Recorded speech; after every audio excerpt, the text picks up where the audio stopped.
There's something deeply disturbing happening right before our eyes, something so evident yet so normalized that it goes unnoticed. Children are losing their childhood, and it's not because they're growing up fast, it's because we adults are pushing them out of it. Childhood, that sacred territory of dreams, of meaningless play, of laughter that echoes without apparent reason, is being invaded by expectations that don't belong to it. What should be time to play has become time to perform. What should be time to discover has become time to appear. What should be time to make mistakes without fear has become time to please and win approval. The name for this is adultification, and this is what we need to talk about before there's only silence left where childhood once lived. I've watched this transformation accelerate in recent years, and it breaks my heart.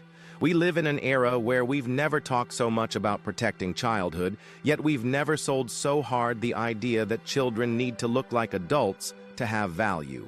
It's a cruel contradiction. We proclaim purity while encouraging performance. We applaud innocence while exploiting the aesthetics of maturity.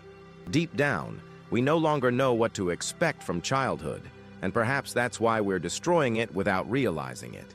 Adultification is the rush that society imposes on children.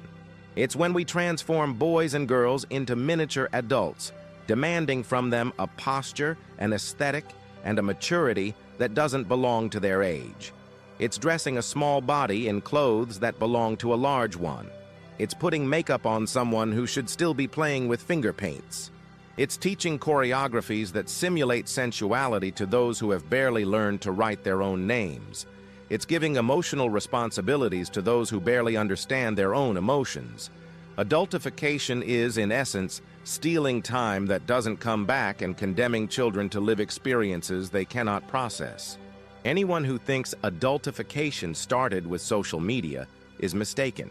In the Middle Ages, children were seen only as adults in miniature. They dressed the same, worked early. The concept of childhood as a special phase of life didn't exist. It was only between the 17th and 18th centuries, with thinkers like John Locke and Jean-Jacques Rousseau, that the notion emerged that children are developing beings who need specific care and stimulation. Rousseau, for example, defended that childhood should be respected and that each phase of life had its own rhythm. This thinking gradually influenced changes in education and child-rearing, especially among wealthier and more educated families. Despite advances in ideas about child protection, economic necessity and the absence of effective laws kept millions of minors in adult roles. From the 20th century onward, with the strengthening of child protection laws and the valorization of school education, childhood began to be more recognized and defended. But it seems we're going backwards, and going back with even more force, because now there's an entire industry profiting from adultification. Children's fashion shows, makeup for 5-year-old girls, beauty contests where vanity replaces play. It's the entertainment industry invading childhood, and not just on stages or runways, it's in advertisements, in toys that imitate adult utensils, in digital content that teaches how to be an influencer before they even know who they are. Children become characters, showcases, products, and the more they look like adults, the more profitable they become. Childhood in this scenario isn't a right, it's a market. Social media has accelerated what was already underway. If before, adultification happened in occasional fashion shows, today it happens every second in short viral videos. The logic is cruel. Likes, followers, algorithms. Children learn early that their value lies in appearance, in performance, in imitated sensuality. They don't understand the mechanism, but they absorb the logic and carry on their shoulders the pressure of an invisible audience that judges them, comments on them, demands from them. But what's the price of this rush? The consequences are devastating, though silent. Anxiety, because the child can never live up to the role imposed on them. Low self-esteem, because the small body doesn't fit the adult form demanded of them. Depression, because childhood stops being shelter and becomes a stage. And most seriously, early exposure opens space for violence, for abuse, for exploitation. By anticipating the body, society also anticipates the predatory gaze upon it. And this isn't just unfair, it's criminal. When you take childhood away from a child, it's not just playtime that disappears. It's time to mature in peace. It's time to discover themselves without external pressures.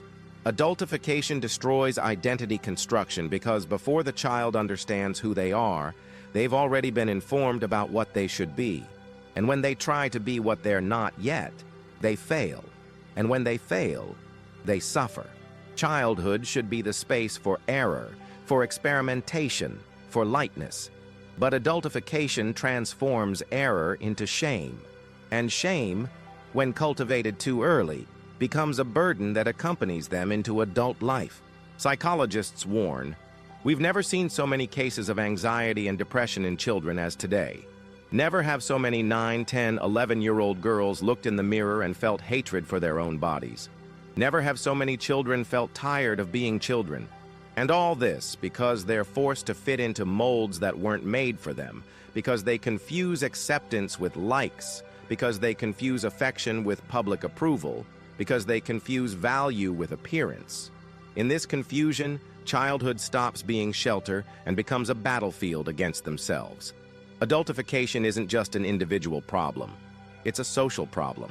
When society normalizes the image of sexualized children, it opens space for a dangerous world.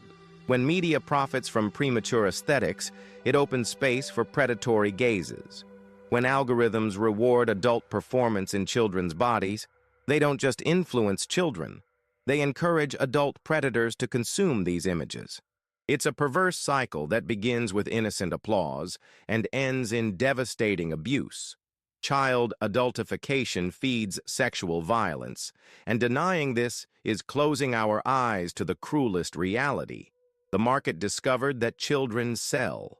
They used to sell toys, but that's no longer enough. Now they sell adult clothes, accessories, makeup, cell phones, lifestyles. And the more adult they appear, the more consumer power they wield. Children are transformed into consumers before learning to be citizens. And worse, they're often transformed into products. It's not just about the girl who wants to wear makeup, it's about an industry that decides she should want it and profits from it. Adultification also emerges from within the home in a silent but equally devastating way. Parentification. Parentification is when a child is forced to occupy an adult's place within the family. It's when they need to care for siblings, emotionally support parents, assume responsibilities that don't belong to their age. In parentification, childhood isn't just abbreviated, it's sacrificed. Parentification can be instrumental when the child assumes practical tasks that should belong to adults. Or it can be emotional when the child becomes confidant, therapist, companion to pain they can't name. In both cases, the result is the same. The child learns too early to carry burdens, and in learning, they unlearn how to play, unlearn how to dream, unlearn how to be a child. The marks of parentification don't fade with time.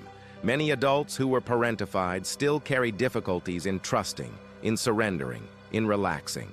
They live in a constant state of alert. They feel they need to always be available, always ready, always strong. They're adults who learned early to care for others, but never learned to be cared for. And this invisible wound shapes entire lives. Parentification is one of the cruelest forms of adultification because it transforms childhood into a tool and transforms the child into a shield. They're called strong, mature, responsible, but deep down, they're just exhausted.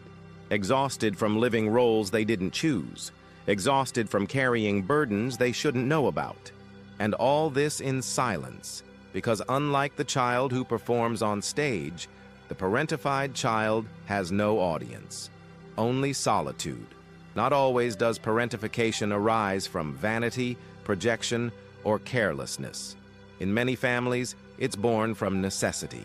In the absence of public policies, faced with poverty, lack of daycare, absence of one parent, the older child becomes the pillar. They care for siblings, organize the house, manage routines that should be adults' responsibility. Not because parents want it that way, but because there's no choice. Because hard and unequal life forces families to reverse roles. This reality can't be judged simplistically, but it also can't be romanticized. When a 10-year-old girl needs to become a substitute mother, when a 12-year-old boy is called the man of the house, these children carry responsibilities that exceed their age. They mature too fast, but they mature without support, without structure, without space to make mistakes, and they grow up believing their only function is to sustain others. It's parentification, born from inequality, that often perpetuates cycles of pain between generations. It's not about blaming these families.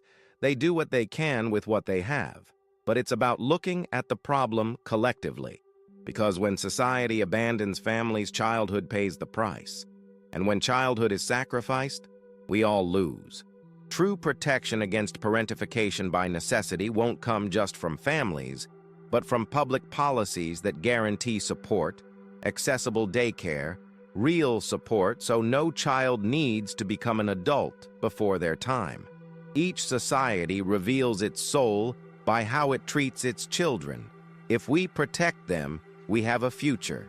If we exploit them, we dig our own ruin. Adultification is the denial of time. It's the present crushing the future. It's the market suffocating innocence. It's the predatory gaze disguising itself as applause. And the result is a generation that grows too fast in body and too slow in soul. A generation trained to perform, but not to feel. To appear, but not to be. To conquer, but not to dream. What we're producing aren't conscious adults. They're fragmented adults. Interrupted childhoods transformed into fragile maturities. And the whole world will pay the price for this. Social media needs to be rethought. It's not possible for algorithms to continue rewarding child adultification. It's not possible for children's exposure to be treated as innocent entertainment. We need regulation, responsibility, limits, because without them, profit will always speak louder than protection, and a society that doesn't protect its children is condemned to destroy itself. We can't expect technology companies to have conscience, but we can demand they have responsibility, and we can choose how to use them within our homes. Faced with all this, the inevitable question is, what can we do? The first answer is obvious but almost always forgotten. Let children be children. It seems simple, but in practice, it's revolutionary. Because it means resisting the industry's rush. It means saying no to the market that wants to accelerate childhood. Playing isn't a waste of time. Playing is the child's work. It's through play that they learn, experiment, create, strengthen themselves, and every time we prevent this, we're stealing from them something no future can return. The issue of adultification isn't just psychological, social, or cultural, it's above all an existential question. Because childhood is more than a phase of life. Childhood is where humanity keeps its innocence. It's the space where we dream without measures, where we believe in the impossible, where time is slow and full of discoveries. When we steal this, we don't just take from the child, we take from all of us. Because a society without childhood is a society without future, and worse still, without hope. If childhood isn't protected, what will remain of adult life will be just a shadow. Because no one can flourish when they've been uprooted from the soil too early. That's why the responsibility is ours. Each of us has the duty to protect childhood's time, to resist adultification, to ensure that children can fully live what belongs to them. It's not just an individual question, it's a collective one, because how we treat our children defines who we are as humanity. And the question that remains is, what world do we want to leave behind? A world that stole childhood, or a world that protected it as the most precious treasure? The choice is still ours, but time is running out. Every day we delay, more childhoods are lost forever. And when childhood dies, hope dies with it. The madness destroying our future isn't some distant threat. It's happening now in our schools, our homes, our screens. But awareness is the first step toward change. And change begins with each of us choosing to protect what's most sacred, the right of every child to be exactly what they are, Children, with all the wonder, mess, and magic that comes with it. The theft of childhood stops when we decide it stops. The question is, are we ready to make that choice?